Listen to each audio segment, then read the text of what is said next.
This is Community Radio Networks. As we end this work week, it is Friday, the 12th of July. And let's get you all the information that you need to take on this day. Right here on Community Radio Networks, we'll start with the world news.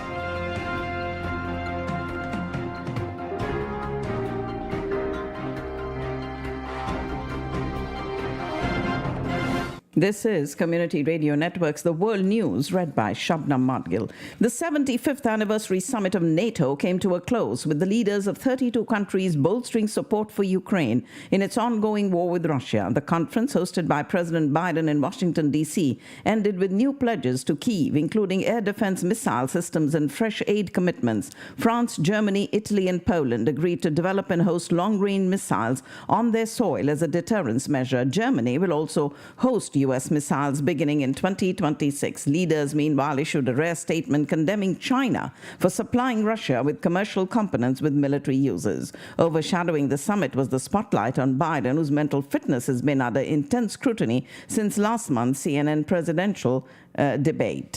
NATO boss Jens Stoltenberg upped the ante against China's alignment with Russia, criticizing Beijing for oppressing its own people and threatening Taiwan. Speaking at the closing press conference after the NATO summit, he doubled down on NATO's latest labeling of China as a decisive enabler of Russia's war against Ukraine, which was amplified in the NATO leaders' declaration a day ago. NATO leaders look to bolster ties with Asian partners after slamming China as a decisive enabler of Russia's war before holding talks with Ukraine's President Zelensky at the end of this summit in Washington, D.C. yesterday.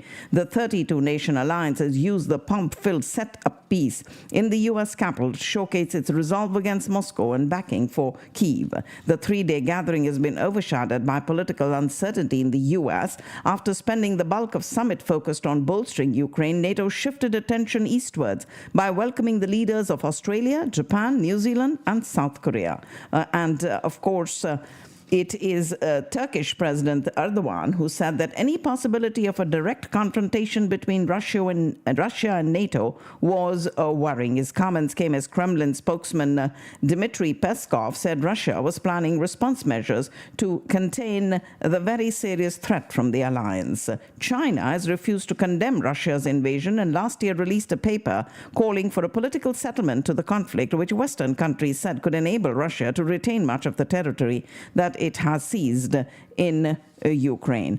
China lashed out at NATO, accusing it of smearing the country after the Western alliance called it a decisive enabler of Russia's war in Ukraine, the first time it has accused Beijing of involvement in that conflict. Ukraine urged NATO allies to lift restrictions on its use of long-range weapons against targets in Russia, saying that would be a game-changer in its war with Moscow, while China slammed NATO criticism of its support for Russia as biased and malicious. Ukraine and its most ardent supporters within NATO are airing frustration that the bloc can do more to confront Russia, even as the alliance's summit in Washington focuses largely on Western efforts to rein in Russian President Putin. For nearly an hour yesterday, President Biden faced reporters and spooled out ideas shaped by a half-century in elected office. He spoke about gun violence and taxes, Russia's invasion of Ukraine, and China's economic leverage over Europe. But at his perilous point in Biden's candidacy, policy positions aren't necessarily what his audience needed to hear. As he struggles to recover from his debate performance last month, Biden is being judged less on the substance of his answers than on the style and clarity of his delivery. Democratic leaders are considering whether to force him off the ticket to staunch the rebellion. The 81-year-old needs to prove that he can speak in the crisp, confident tones that voters, or at least the members of his party, expect of a president. He used his highly anticipated news conference last night to deliver a forceful defense of his foreign and domestic policies as he faced growing calls to withdraw from the presidential race. He battled away questions about his ability to serve another 4 years, even as he flubbed a reference to Donald Trump in one of his first answers. With the eyes of the world watching to assess the future of NATO, as well as Joe Biden's decision to press on with his re-election campaign amid concerns over his health, the U.S. president held this solo news conference seen as another high-stakes test of his fitness to hold office. Multiple reporters questioned his resolve to remain in the 2024 race, despite calls from some some in his party to drop out, with some Democrats suggesting that he should step aside and let his running mate run at the top of the ticket. A reporter asked the president about the attributes he saw in Kamala Harris that make him think she's ready to serve as president. And while he delivered a number of strong answers during the press conference, delving into policy details and subjects like inflation, the NATO alliance, and the ongoing war between Israel and Hamas, he also committed a few gaffes, like when he was asked about whether he had concerns about Vice President Harris's ability to beat Trump should he decide to drop out of the race. He said, "I have picked Vice President Trump instead of Harris to be vice president if I didn't think that she was qualified to be president." He was also asked about a gaffe he made hours before the press conference when he introduced Ukrainian President Zelensky as Russian President Putin. Facing mounting calls to take a neurological exam, President Biden has agreed that he would, but only if his own doctors think there's something wrong with him. At a star-studded fundraiser for President Biden in Los Angeles last month, George Clooney wasn't the only one who came away concerned about the president. Even before Biden made remarks that night, whispers of concern rippled through the audience at the Peacock Theatre about the president who had just arrived from a long flight from Italy. Some of the biggest donors at this $30 million fundraising event, who had waited in line to take pictures with him, expressed unease at how the president looked and carried himself. Barack Obama and Nancy Pelosi have spoken privately about the future of President Biden's campaign as a growing list of Democrats look to steer him out of the race. And we also have House lawmakers urging the Biden administration to do more to push back against countries, including China, who failed to take back their illegal immigrants amid an influx of nationals across the southern border. The 14 Republican lawmakers, led by Chip Roy from Texas, are raising concerns about the record number of Chinese migrants that have flooded across the U.S. border in recent months, and that is one of a number of recalcitrant countries who fail or who are uncooperative in taking back their illegal immigrants. Donald Trump's lawyers are imploring a New York judge to overturn his hush money conviction and dismiss the case, arguing his historic trial was tainted by evidence that shouldn't have been allowed because of the Supreme Court's recent presidential immunity ruling.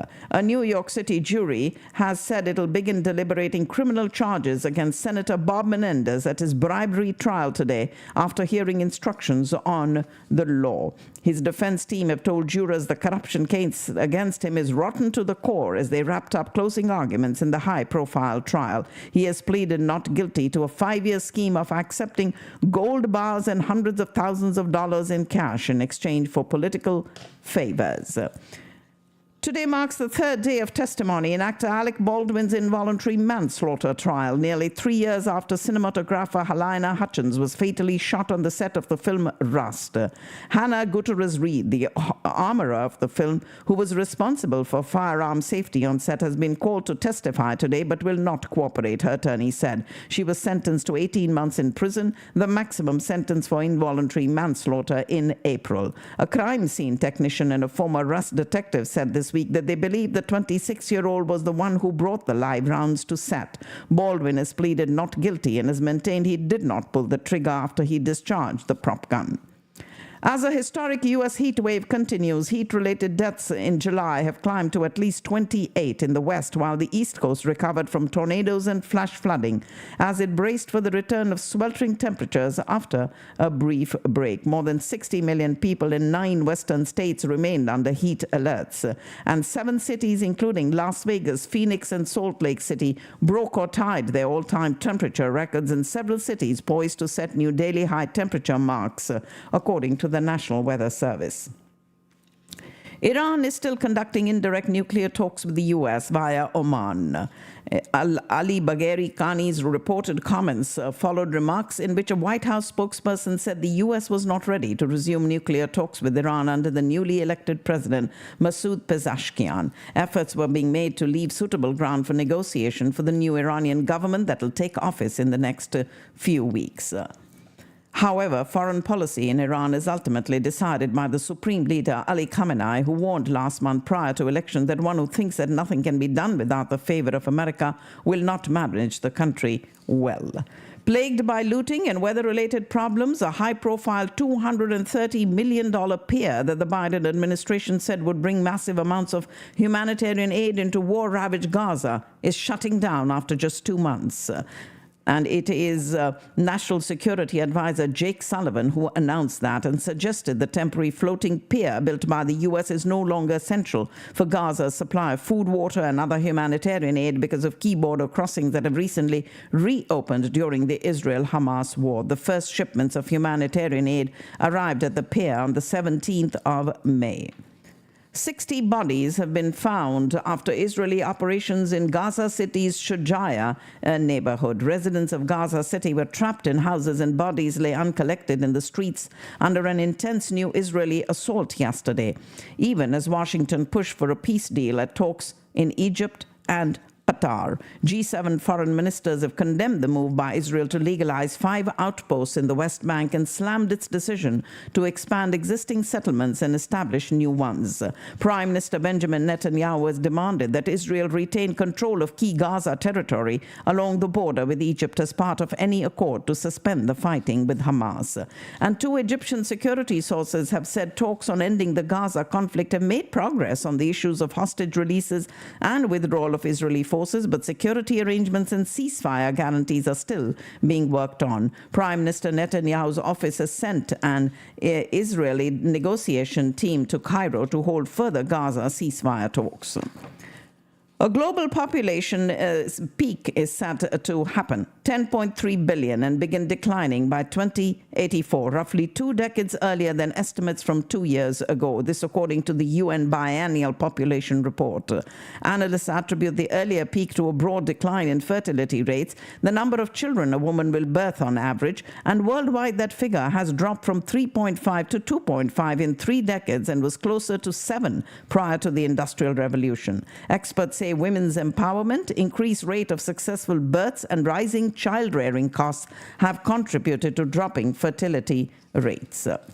Panama has placed barbed wire on several routes along the Darien Gap in a bid to block migrants making their way north. The treacherous 66-mile hike through a mountainous rainforest region connecting South and Central America has seen an increase in the number of migrants willing to risk their lives and safety to cross it. Panamanian figures show more than 170,000 migrants crossed the route from January to the 6th of June this year.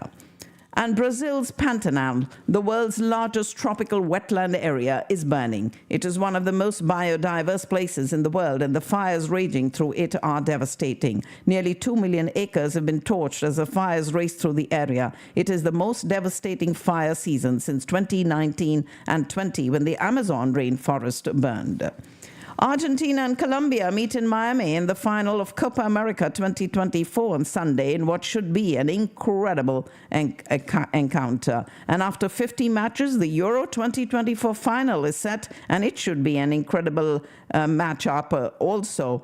And that'll be happening also on Sunday. Spain versus England.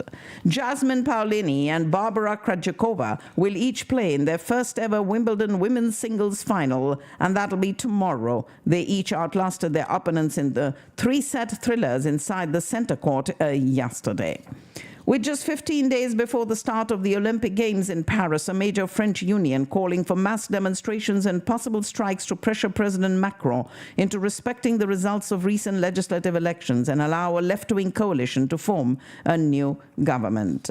It is France that has been at the brink of a governing paralysis since last Sunday's vote for the National Assembly resulted in a legislative split among 3 political groupings: the New Popular Front leftist coalition, Macron's centrist allies, and the far-right National Rally of Marine Le Pen.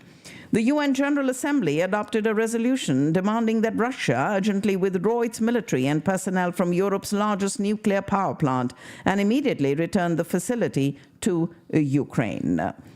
4 migrants have died after a boat capsized during an attempt to cross the English Channel, according to the French Coast Guard. A Navy patrol boat sounded the alert that migrants had fallen into the sea off the coast of Boulogne-sur-Mer in northern France. 4 people found unconscious could not be saved, while 63 were rescued. Police in Western Germany are investigating a possible bloody conflict between drug dealers after an explosion in front of a commercial building in central Dusseldorf in the early hours of the morning. Links between this blast and previous explosions in Cologne and other cities and an armed hostage standoff last Friday in the district of Cologne are being investigated. A statue of Anne Frank, the young Jewish girl who hid along with other Jewish people for nearly 2 years in a secret annex in Amsterdam during the Holocaust before they were detained, was defaced with Gaza graffiti, sparking immediate outrage. The Center for Information and Documentation in Israel posted this photo showing Gaza spray painted in red at the bottom of the statue, and this, of course, in Amsterdam, where she and her family lived before the Nazis drove them into hiding in 1942. You're listening to the World News on Community Radio Networks. Kenya's under-fire President William Ruto has dismissed with immediate effect all his ministers and the Attorney General following the recent deadly protests that led to the withdrawal of an unpopular tax bill. The president said the move came after reflection, listening to Kenyans, and after holistic appraisal of his cabinet. Authorities in Niger have declared a curfew in the volatile Tillaberi region after several prisoners escaped from a heavily fortified jail known to hold jihadists. The incident occurred yesterday at this prison located 50 kilometers northwest of the capital of Niamey. And the U.S. and South Korea have signed joint nuclear deterrence guidelines for the first time, a basic yet important step in their efforts to improve their ability to respond to North Korea's evolving nuclear threats. Meeting yesterday on the sidelines of the NATO summit in Washington, President Biden and South Korean President Yoon Suk-yeol commended what they call the tremendous progress that their country's alliance has made a year after creating a joint nuclear consultative group. And the two leaders authorized the U.S. ROC guidelines for nuclear deterrence and nuclear operations on the Korean Peninsula. Japan's defense ministry is investigating officers of a naval destroyer that entered Chinese territorial waters for about 20 minutes. It is reported that the Maritime Self-Defense Force destroyer Suzutsuki was monitoring Chinese live-fire drills on the coast of China's Zhejiang province when it pushed into Chinese territory. China is prioritizing its climate change policy as severe torrential rains and flooding continue to affect several parts of the country. Extensive emergency responses have been put in place to mitigate the impact of this extreme weather. At least 63 people missing in Nepal this morning after a landslide triggered by heavy monsoon rain swept 2 buses off a highway and into a river. Dozens of search and rescue personnel combing the site for survivors of this accident in the central district of Chitwan. And it is said that these buses were carrying at least 66 people between them, but 3 passengers had been able to escape before they crashed into the Trishuli River and were now being treated in a hospital. The accident took place around 100 kilometers west of the capital of Kathmandu. One bus was heading from the capital to Gaur and in southern Nepal, and the other was en route to Kathmandu from southern Birgunj. Prime Minister Pushpa Kamal Dehal has expressed sadness over this accident and directed all agencies of the government, including the Home Administration, to search for and effectively rescue passengers. Nepal's Prime Minister, meanwhile, lost a vote of confidence in Parliament today after the largest party in his coalition government withdrew its support, which would now force him to step down from office after 19 months in power. Pushpa Kamal Dahal failed to get the support of more than half the members of the House of Representatives, the lower house of Parliament, today needed to win the vote. Parliament Speaker Devraj Ghimere announced that he only received 63 votes in his favor, while 194 other members voted against him. him, denying him the majority that was required for him to hold on to power. He had to move a confidence motion in parliament after his main ally in the government, the Communist Party of Nepal, decided to pull out their support last week and join hands with the Nepali Congress, which is the largest party in the country, to form a new alliance. And the alliance has agreed that Khagra Prasad Oli, the leader of the Communist Party, will be the new Prime Minister. Bangladesh police fired tear gas and rubber bullets to disperse university student protesters demanding the scrapping of quotas they say are rigged to support pro-government job candidates. The quota system reserves more than half of the well-paid civil service posts, totaling hundreds of thousands of government jobs for specific groups, including children of heroes from the country's 1971 liberation war. Students launched protests earlier this month demanding a merit-based system and have continued demonstration despite Bangladesh's top court suspending the quota scheme this week.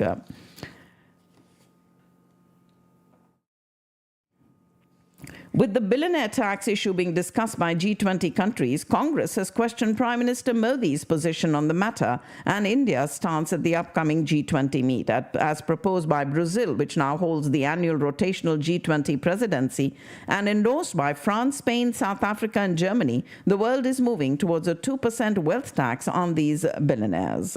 And India, with 167 billionaires, could generate 1.5 lakh crores annually from such a tax, funding essential public services like schools, hospitals, and renewable energy.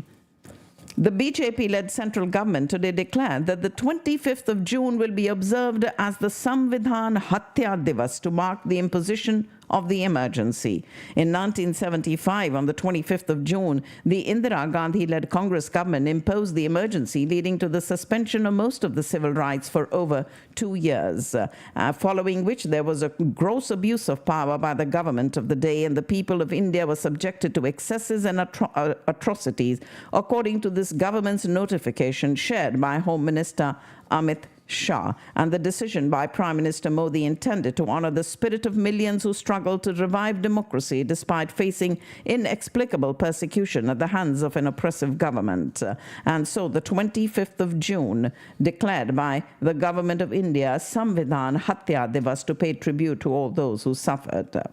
The Bharatiya Janata Party slammed Arvind Kejriwal for celebrating his bail victory in the excise policy case by the Supreme Court, even as it demanded that the Aam Aadmi Party chief should resign as the Chief Minister of Delhi. The Supreme Court this morning granted interim bail to him in the ED's case against him in the excise policy, saying he has suffered incarceration for over 90 days and that the issue involves the right to life and liberty of an individual. He still will remain in jail in a separate CBI investigation case in that same manner. Smriti Irani lost the Lok Sabha elections from Amethi, defeated by Rahul Gandhi's loyalist Kishorilal Sharma by a margin of over 1.5 lakh votes. Leader of the opposition Rahul Gandhi today asked his supporters and other detractors of former Minister Smriti Irani to refrain from using derogatory language against her. Former Andhra Pradesh Chief Minister and Chief of the Yuvajana Shramika Nritya Congress Party, Jagan Mohan Reddy, along with 2 IPS officers and 2 retired health officials, have been booked in an attempt to murder case. The case was registered by Andhra Pradesh Police following a complaint lodged by the ruling Telugu Desam Party Assembly constituency. And the proscribed Tehreek-e-Taliban Pakistan is now the largest terrorist group in Afghanistan, enjoying operational and logistical support from both the Afghan Taliban and factions of the Al-Qaeda terrorist network. This according to a UN monitoring report, estimating its strength at around 6,000 to 6,500 fighters. The report notes that TTP, and that is the Tehreek-e-Taliban Pakistan, is now the largest among the 24 or so such groups that enjoy freedom to maneuver under the oversight of the Taliban regime. And this lends credence to Islamabad's stance that Kabul is unwilling to act against Pakistan-facing terrorist groups, something officials such as the Defense Minister Khwaja Asif and Interior Minister Mohsin Naqvi have reiterated time and again. Pakistan's top court today found that the party of imprisoned former Prime Minister Imran Khan was improperly denied at least 20 seats reserved in parliament in a significant blow to the country's fragile governing coalition. The ruling by the Supreme Court was hailed by Imran Khan's PTI party, which was previously excluded from a system that gives parties extra seats reserved for women and minorities in the National Assembly or lower house of parliament. Though the verdict is a major political win for Imran Khan, it will not put his party in a position to oust the government of Prime Minister Shehbaz Sharif, who came into power following that February 8th election that Imran Khan allies say was rigged. The Supreme Court declared Imran Khan's PTI eligible for these seats reserved for women and minorities, and this has dealt a major setback to Prime Minister Sharif's ruling coalition. The verdict was announced by a 13-member bench of the top court headed by Chief Justice Qazi Faiz Isa. The PTI has suspended the membership of Sher Afzal Marwat, a firebrand party leader, who was elected to the National Assembly after a meeting between incarcerated party founder Imran Khan and the top leadership in Adiala jail. PTI leaders met him where the decision regarding Mr. Marwat was taken, and he was constantly violating the party discipline, and over the past month he had made several statements criticizing the party leaders, and in one statement the purportedly made derogatory remarks about the party founder. Ladies and gentlemen, that's all I have in the world news for you, but I do have your financial news coming up in a separate segment in just a minute. Stay with me right here on Community Radio Networks.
Let's get you all the financial news that you need to know today. And today is Friday, the 12th of July. U.S. stocks trod water this morning after a tech-driven sell-off as investors assessed earnings reports from the big Wall Street banks and waited for inflation data that could test buoyant rate cut hopes. Futures in the S&P 500 hugged the flat line, not far from the benchmark's recent record high. Contracts on the Dow Jones Industrial Average and the tech-heavy Nasdaq 100 also traded little changed. The S&P S&P 500's longest winning streak since November was stopped yesterday by the same cohort that's powered the index's year-long rally, mega-cap tech.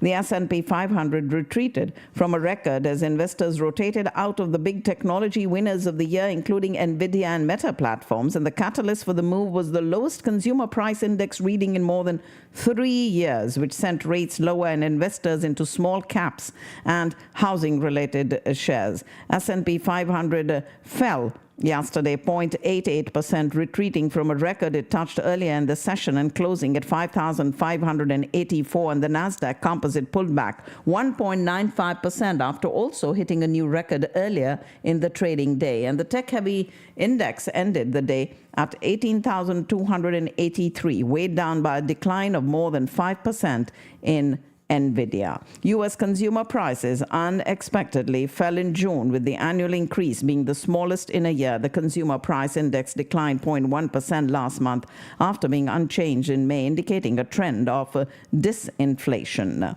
Americans, weighed down by fast rising prices for 3 years, just received more encouraging news on this inflation front.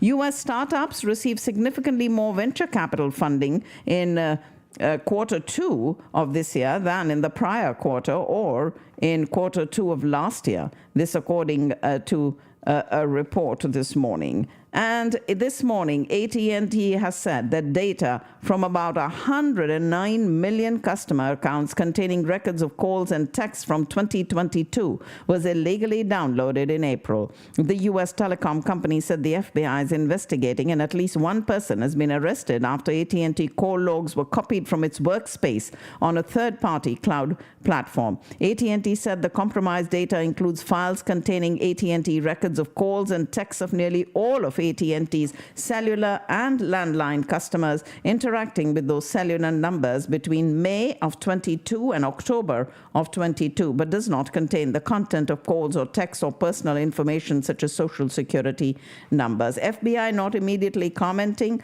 but the compromised data also includes records from 23 for a very small number of customers. A security breach in 2022 that compromised the data of nearly all of AT&T's cellular customers.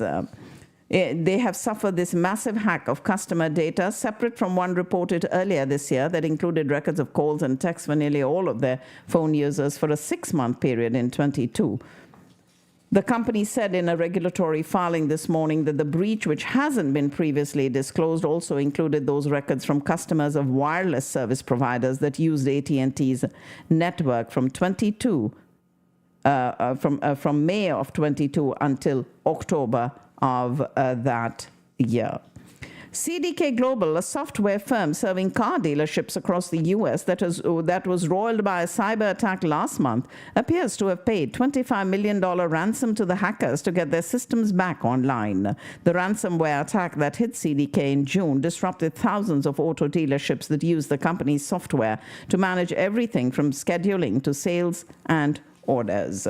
And the stocks of big banks outperforming the rest of the S&P 500 this year, and that investor confidence is about to be put to the test. JP Morgan Chase, Wells Fargo, and Citigroup all report their second quarter results today, kicking off another earnings season for the U.S. banking industry. The stock of these banks, the 4 largest in the U.S., have each climbed more than 20% since January, outperforming the S&P 500. JP Morgan Chase's profits jumped sharply in the second quarter, as the bank cashed in billions of dollars of its holdings in Visa Inc. But the bank's results were also helped by higher interest rates, as well as consumers who seem to still want to spend despite geopolitical and economic uncertainties. The nation's biggest banks by assets today posting a profit of $18.15 billion, up 25% from a year earlier. On a per-share basis, JP Morgan earned $6.12 per share. And profits of JP Morgan Chase have surged in the second quarter due partly to a one-time accounting boost, but another drop in a key source of lending revenue demonstrated the challenges facing even the biggest U.S. banks. Net income of $18 billion was up 25% from the same period a year ago, thanks largely to an exchange of shares in credit card giant Visa that provided roughly $8 billion in gains. Wells Fargo's second quarter profit declined, and the lender missed analysts' estimates for interest income on higher deposit costs amid intense competition for customers' money, sending its shares down more than 5% in pre-market trading today. Net interest income, or the difference between what a bank earns on loans and pays out for deposits, slid 9% to $11.92 billion. And investors bailed out of the so-called Magnificent Seven stocks: Apple Inc., Microsoft Corporation, NVIDIA Corporation, Alphabet Inc., Amazon.com Inc., Meta Platforms, and Tesla Inc. by the most in over a year, as inflation data sparked bets the Federal Reserve will cut interest rates as soon as September. The Magnificent Seven had their worst day in over a year, with Tesla snapping its 11-day winning streak after reports of the company pushing back its robo-taxi unveiling date. In addition, retail investor cash sitting on the sidelines has hit a record high, reaching over $2 trillion. This week, technology, finance, media, and politics intersect in Idaho's high country. The 2024 Allen and Company Sun Valley Conference took over the resort north of Ketchum. Early July, Sun Valley hosts this invitation-only, ultra-secretive gathering. It is where movers, shakers, and industry leaders come together to chat and shape the future of global business. And tech leaders were spotted: OpenAI CEO Sam Altman, Apple CEO Tim Cook, and Amazon founder Jeff Bezos, along with Oprah Winfrey, Gayle King, and Anderson Cooper, made this trip. But perhaps the person everyone was buzzing over the most was Shari Redstone, all smiles walking around the resort, one of the first times that she was seen publicly after announcing a deal to sell her stake in entertainment giant Paramount Global to Skydance Media for $2.4 billion. Skydance and Paramount have a long partnership, producing some of the industry's biggest blockbusters, including Top Gun and Mission Impossible franchises. Shares of Tesla recouped its losses from the beginning of the year after 11 straight days of gain, only to turn negative after reports of the company pushing back the unveiling of its robo-taxi to October. And Tesla is apparently not ready to reveal the design next month, instead pushing this event to October. The company reportedly needs more time to build the prototypes. It had been aiming for an August 8th event and did not immediately respond to a request for comment. Tesla shares fell more than 6% following that report. Pfizer is working on a new Ozempic-like daily pill that targets obesity, and data collected so far is encouraging, according to a press release from the pharmaceutical company. It's an oral glucagon-like peptide 1 receptor agonist, and this type of medication was formulated for people with diabetes, according to the Centers for Disease Control and Prevention. And in addition to lowering blood sugar levels, it can help with weight loss, protect the heart, and protect the kidneys. Mayo Clinic this week reported the results of the world's first total larynx transplant on an active cancer patient. 4 months after surgery, 59-year-old Marty Kedian has regained his ability to speak, swallow, and breathe independently. Diagnosed with a rare form of laryngeal cancer, he underwent this complex 21-hour surgery as part of a clinical trial, and the procedure involved transplanting his larynx, or the voice box, and other organs, including his pharynx, the upper trachea, and his thyroid. And this marks the third documented total larynx transplant in the U.S. and one of only a few documented worldwide. Globe Life Field in Arlington will be highlighted this weekend for the upcoming MLB All-Star Game next Tuesday, and the Rangers are bringing out all the stops to make it a weekend baseball fans won't forget. And one of the most notable features coming to Globe Life Field in Arlington is the park's first use of a robot bartender. All thirsty fans need to do is swipe their IDs, choose their favorite flavors, and the robot will mix up a cocktail and serve it to you. No word yet if you still have to leave a tip for that robot bartender. Japan likely stepped into currency markets for a third time this year to prop up the yen, soon after U.S. inflation figures came out yesterday. The scale of intervention was probably around 3.5 trillion yens, that's $22 billion, based on a comparison of Bank of Japan accounts and money broker forecasts.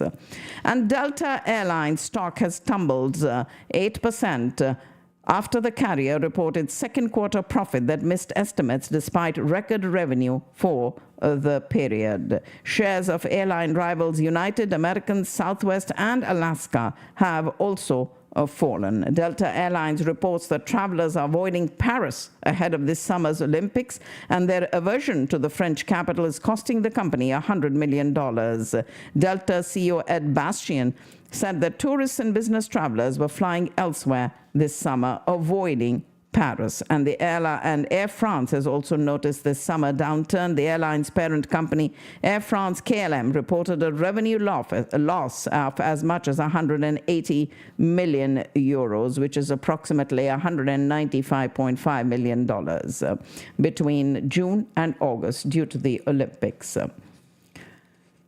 The S&P BSE Sensex rose 622 points to 80,519, while the NSE Nifty 50 settled at 184.95. Nomura India anticipates the government will revise down its fiscal deficit target for financial year 25 to 5% of GDP, a slight reduction from the 5.1% set in the interim budget. And the last date to file income tax returns for the financial year is the 31st of July in India. We do have the Vizinjam port to be fully operational by the year 28-29, according to Karan Adani.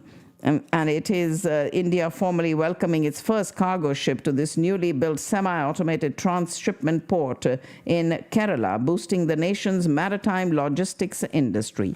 Wipro shares have jumped 5% to hit a 52-week high, gaining sharply during intraday trade today, along with other information technology stocks. And Raymond shares surged 5% after a steep fall in the previous session.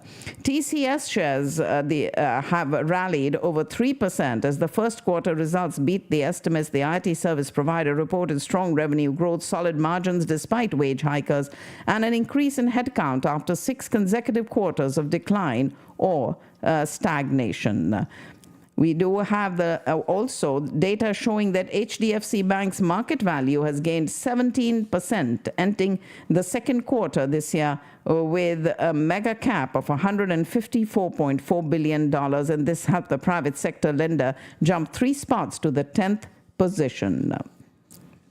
And PFC, REC, and IRADA could remain in the focus, as Axis Securities said. It is also positive on rural-focused housing financiers such as Aptus, India Shelter Finance, and Avas and SFBs pursuing growing with rural presence. Swami Ramdev has a plan to help Patanjali overcome its recent troubles, as we do have growth always uneven unless, of course, we work hard towards it, according to Zerodha's Nitin Kamath, who has a fix for many other problems also out there. Himachal Pradesh government will collaborate with the Transport Department to establish 12 scrap centers, one in each district of the state. Mandatory scrapping of 15-year-old vehicles. And under this new policy, no spare parts from scrapped vehicles will be eligible for reuse. In addition to this, comprehensive records of scrapped vehicles will be maintained in order to ensure transparency and compliance. And through the new policy, the government aims to prevent continued use of parts from old vehicles, which often re-enter the market through mechanics. This undermines government's efforts to eliminate outdated and potentially hazardous vehicles from the roads. Ola CEO Bhavish Agarwal backed Infosys founder Narayana Murthy's 70-hour work week advice, again, as he said that he is not a supporter of the concept of work-life balance.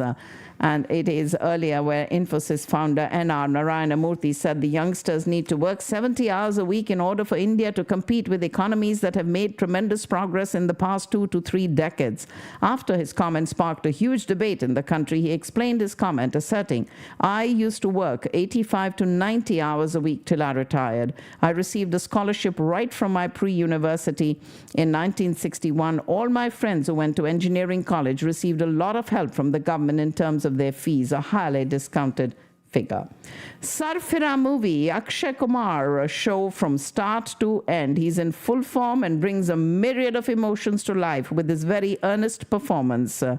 We have Sarfira movie, where inspirational stories of grit and determination have been a favorite trope for our filmmakers, more so when they're inspired by true events or based on someone's life and they instantly strike an emotional chord. And Akshay Kumar's Sarfira is a testament to the fact that when you have a good story at hand, even if it's a remake, there's a lot you can do to present it to a different set of audience in a whole new setting. It's directed by Sudha Kongara, who also helmed the Tamil original Surarai Potru starring Suryas as Sarfira, an adaptation of G.R. Gopinath's memoir Simply Fly, a Deccan Odyssey, is beyond just being a rags to riches story. It talks about resilience and how when one decides to stand against the system and fight all odds, there's no stopping them.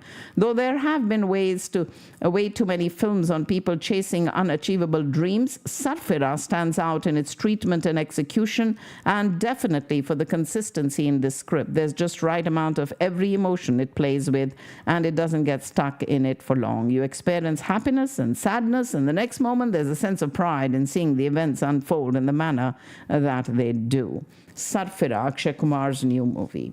Prime Minister Shehbaz Sharif directed tax authorities to eliminate corruption in customs operations and remove unnecessary hurdles in using artificial intelligence and high-tech equipment to ensure full enforcement of customs duties. The foreign exchange reserves of the State Bank of Pakistan increased by $16 million during the week that ended the 5th of July, and claiming completion of almost all prior action before time and reaching an agreement in principle with all provinces over agricultural income tax, Finance Minister sounding hopeful that talks with the International Monetary Fund would yield a deal on the $6 billion extended fund facility this month. The 4 provincial governments have agreed to comply with the International Monetary Fund's demand to align the taxation of agricultural incomes with the federal income tax system starting next year from the 1st of January. And moving at a record speed, NEPRA rubber-stamped all the government demands for an increase of up to 51% in the national electricity base rates and up to 184% in fixed capacity charges, with changes effective retrospectively from the 1st of July.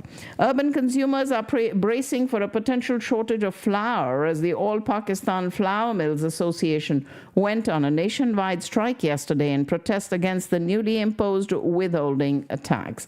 And buyers of infant, fortified and packed milk products find it irritating that these items do not carry the sticker price after the post-budget imposition of 18% general sales tax.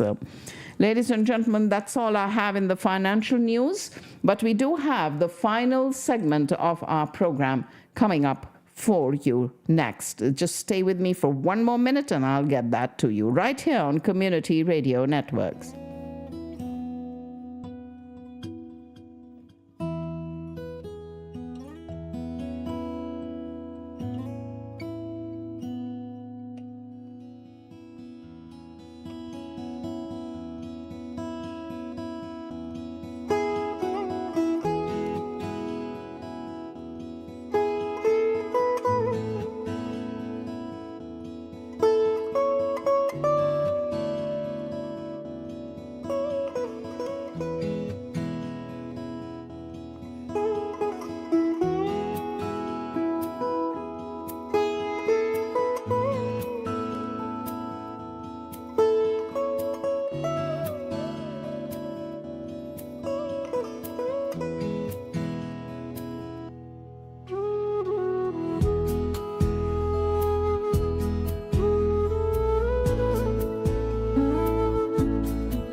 I'll get you some stories from the annals of history that happened on today's date, which is the 12th of July, and after that I'll make your social calendar in this last segment of our program today.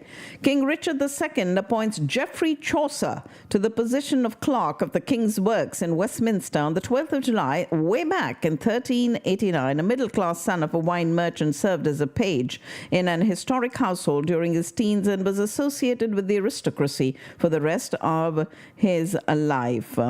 And it was Chaucer who traveled to Italy on diplomatic missions where he may have been exposed to Dante, Petrarch, and Boccaccio. He also visited Flanders and France and was appointed Comptroller of Customs and wrote several poems in the 1380s, including The Parliament of Fools, The Troilus and Cresside in the late 1380s or early 1390s, and then he began work on the Canterbury Tales, in which a mixed group of nobles, peasants, and clergy make a pilgrimage to the shrine of Thomas a Becket in Canterbury. The work, a compilation of tales told by each character, is remarkable for its presentation of the spectrum of social classes, and although Chaucer intended the book to include 120 stories, he died in 1399 with only 22 tales finished, and they comprise the Canterbury Tales. Special Commissioner Albert Pike completes treaties with the members of the Choctaw and Chickasaw nations, giving the new Confederate States of America several allies in Indian Territory. Some members of the tribes also fought for the Confederacy. His Confederacy signed these treaties with Choctaw and Chickasaw nations on the 12th of July in 1861.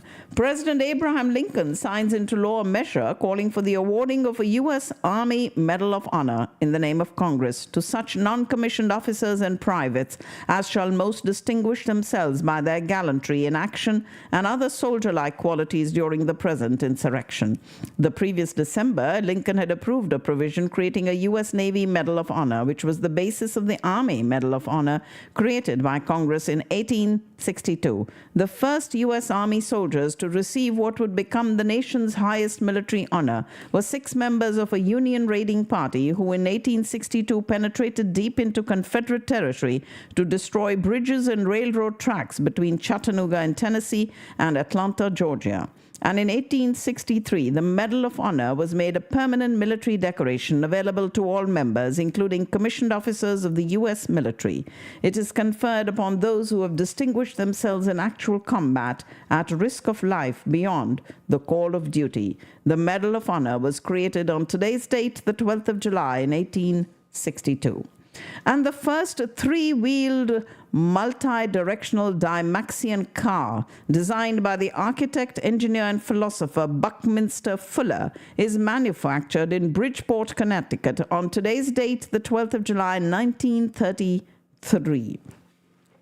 It was the first Dymaxion car that was produced on today's date. After making up the word Dymaxion as a combination of the words dynamic, maximum, and ion, he took the word as his own personal brand, and among his groundbreaking creations were the geodesic dome and the Dymaxion house, which was made of lightweight aluminum and could be shipped by air and assembled on site.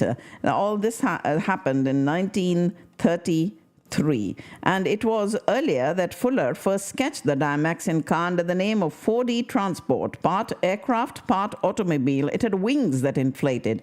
5 years later, he asked his friend, the sculptor Isamu Noguchi, to make more sketches of the car, and the result was an elongated teardrop design with a rear third wheel that lifted off the ground and a tail fin. He set up production of this Dymaxion car in a former locomobile factory in Bridgeport, and it was the first model that rolled out on today's date, his 38th birthday. It had a steel chassis and a body made of ash wood covered with an aluminum skin and topped with a painted canvas roof, designed to be able to reach a speed of 120 miles per hour and average 28 miles per gallon of gasoline. And also it was this car that has gone down in the history of car making. On the 12th of July, 1957, Dwight Eisenhower becomes the first president to ride in the newest advance in aviation technology, the helicopter. Although experimental military helicopters had been tested since 1940, 1977, it was not until 10 years later that a president considered using the new machine for short official trips to and from the White House. Eisenhower suggested the idea to the Secret Service, which approved of the new mode of transportation, seeing it as safer and more efficient than the traditional limousine motorcade. The HMX-1 Nighthawk Squadron, put into the president's service, was initially administered jointly by the Army and the Marine Corps, and in 1976 the Marine Corps took over all helicopter operations. And during his second term, Eisenhower used a Bell UH-13J to fly to the presidential retreat at Camp David and to his farm in Gettysburg, Pennsylvania. It was presidents since Eisenhower who have used the Sikorsky VH-3D, otherwise known as the Sea King, for travel both in the continental United States and abroad. And most presidential helicopter flights depart and arrive from the White House's South Lawn. The official presidential helicopter is always called Marine One, just as the official presidential airplane is always referred to as Air Force One. Marine One and a second decoy helicopter now accompany Air Force One on all presidential trips. But it was Dwight Eisenhower who became the first president to ride in a helicopter on the 12th of July, 1957. USMC Lieutenant Frank Reisner, who became the first Marine awarded the prestigious Medal of Honor posthumously for action in Vietnam, is killed by enemy fire on the 12th of July, 1965. He was the second Marine overall to be awarded the nation's highest award for valor during the Vietnam War. And as the 1970s came to an end, the age of disco was also nearing its finale, but the public backlash to the genre reached its peak on the 12th of July in 1979 with the infamous disco demolition night at Chicago's Comiskey Park. That incident, which led to at least 9 injuries, 39 arrests, and the cancellation and forfeit of a Major League Baseball game, is widely credited with signaling the end of disco's reign. Happened on today's date in 1979. The event was the brainchild of Steve Dahl and Gary Meyer, popular disc jockeys of Chicago's Loop FM, and had only recently moved from rival station when the station switched to an all-disco format, a relatively common reforming trend in American radio in 1979. But however many other rock DJs were displaced by disco, they inspired to launch a semi-comic vendetta aimed at the eradication and elimination of the dreaded musical disease. On the 12th of July, 1979, disco is dealt a death blow by fans of the Chicago White Sox.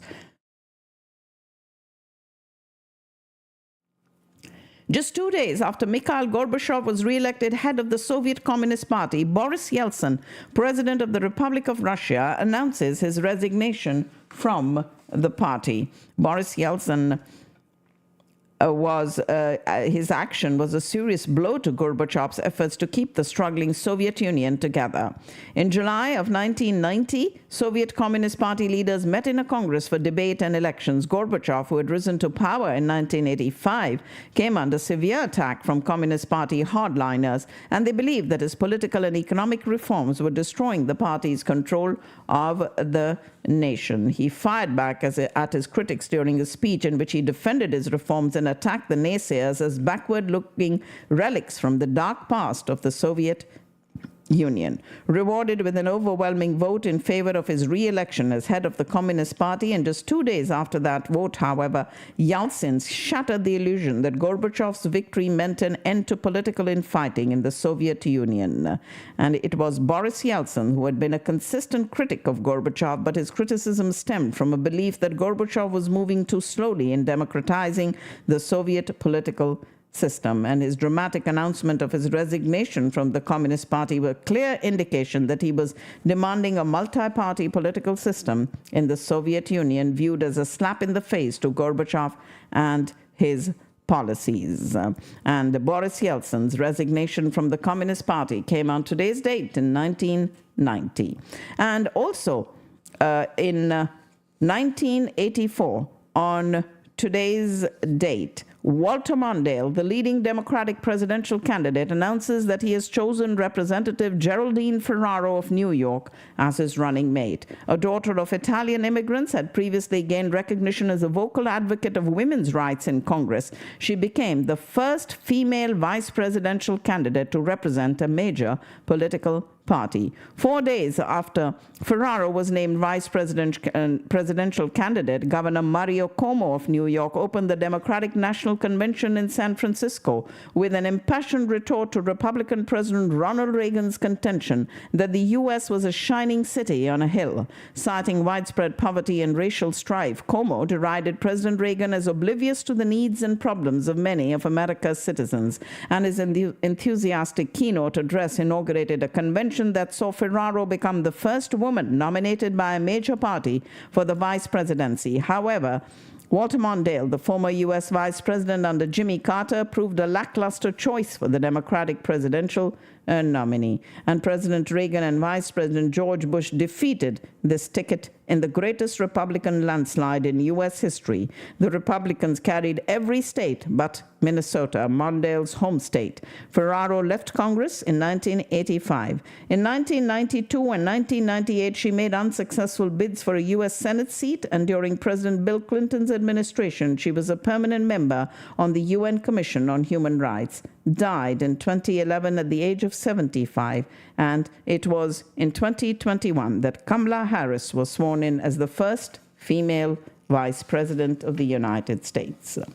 These were some stories from the annals of history that happened on the 12th of July. Community radio networks would like to thank Discount Power for their support of this program every morning. And also big thanks going out to Houston EB5, the Ahluwalia Law Offices, the Wyndham Hotel in Irving, Digital X-Force, Kinzer Law, My Kolachi, Ruchi Palace, My Kolachi, Shri Vimal, Vimal's Venue, Eggholic, Mystic Mandala, and Flash Brush Productions. Some events that are happening here in town. We do have today the Texas Super Kings match going on. It is in Morrisville. And then on Sunday, they will be back here in Dallas for their next match. Starting on the 14th of July, the teams will be back in Dallas. Also would like for all of you to know that the upcoming J.K. Yog Leadership Workshop for Youth at the Radha Krishna Temple of Dallas is happening today and tomorrow, inviting all high schoolers and college students to attend this special program designed to empower young people to take on leadership roles in their schools, communities, and workplaces. 2 days tomorrow from 11 to 1, the South Asian Business Alliance are having their monthly event, and the topic is AI and startups. First United Bank McKinney is the venue at the Craig Ranch on Custer Road, of course in McKinney. And South Asian Business Alliance Networking Meet, delving into the dynamic world of information technology and artificial intelligence tomorrow. A fantastic opportunity to connect, learn, and grow with like-minded professionals in the South Asian business community. Also, we have on Sunday at 5 o'clock, the Sri Raghunath Temple on Independence Parkway in Plano, where they are having the Bahuda Yatra, or the return journey, at 5 o'clock this Sunday, the Pahandi, the Rath Parikrama, and then the Aarti and Mahaprasad. After spending a week inside the temple, the deities commence their Bahuda Yatra, return journey of the Holy Trinity, on their 3 chariots to the Sri Mandir. And that will be happening this Sunday at 5. Also on Sunday, the Cricket Academy's grand launch, which is happening, and that is Rohit Sharma's academy. The Crick Kingdom, in partnership with DFW Indoor Sports, are opening the Cricket Academy by Rohit Sharma, and the hitman himself is coming to Texas on the 14th of July, this Sunday, at Crick Kingdom Crick Academy by Rohit Sharma. The Carom Grandmasters Tournament brought to you on the 19th, 20th, and 21st, and they have their banquet on the 20th. CNY Desi are bringing Atif Aslam into town, and the only concert in Texas is happening in Austin on the 21st, and it is going to be at the Long Center in Austin. The Sri Shirdi Sai Baba Temple of DFW inviting you to their Guru Purnima celebrations, celebrated all over the world to express gratitude and reverence to one's teachers, gurus, and spiritual guides for the knowledge that they impart on us. A day when we honor and express gratitude and seek blessings from Sadguru Shirdi Sai Baba. And that, ladies and gentlemen, is happening in Plano, the Sri Shirdi Sai Baba Temple of DFW on Plano Parkway on Sunday, the 21st. 7 o'clock will be the first Arati, and the last one will be the Shej Arati at 9:30 p.m. all day long. Guru Purnima celebrations at the Sri Shirdi Sai Baba Temple. I'm going to give you a telephone number if you need more information. 469-467-3388. ShirdiSaiDallas.org. Wishwin have announced their Spellathon, and the preliminaries for the junior Spellathon will be happening on the 26th and 27th, and for the seniors, the preliminaries on the 28th and 29th of this month. Shahnaz Gill will be in town on the 27th of this month at the Grandian Event Center on Parkwood Boulevard in Frisco. And Noor International bringing you their 5th cruise Mushaira on the 27th. Also a global Mushaira on the waves of the Frisco Lake at the Hidden Cove Park and Marina at Hackberry Creek Park in Frisco. 2024 North Texas Job Fair, hosted by U.S. Congresswoman Beth Van Dyne in partnership with the U.S.-India Chamber of Commerce, is happening at the Texas Rangers Stadium on the 8th of August for those of you who are looking for jobs. 9th of August, Madhuri Dixit will be in town, and you can get more information by going to 360shows.com.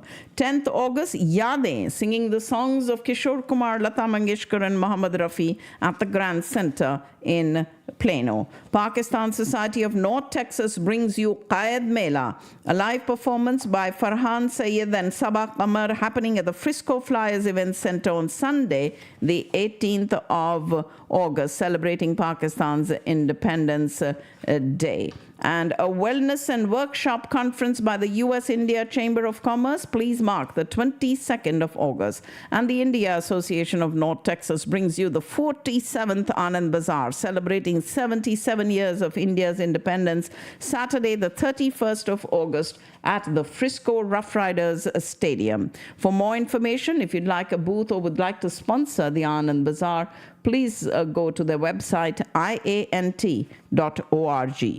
Join the Brahma Kumaris of Dallas in welcoming Sister Shivani, a globally renowned spiritual teacher and motivational speaker. She guides us with ancient wisdom to bring hope and clarity in times of confusion and chaos. Sunday, the 8th of September from 2 to 4 at the Credit Union of Texas Event Center in Allen. Mughal-e-Azam's Season 2, the musical, will be happening in Dallas on the 13th, 14th, and 15th of September at the Dallas Music Hall. And Flash Brush Productions bringing you their annual Bridal Expo on the 14th of September at the Frisco Hall. For more information, to get a booth and be a part of this, please call Priya 972-963-0954. 19th of September is North Texas Giving Day, and the Dallas Festival of Lights, the Grand Diwali Mela by Mystic Mandala, happening on the 13th of October at the South Fork Ranch. So far, these are the events that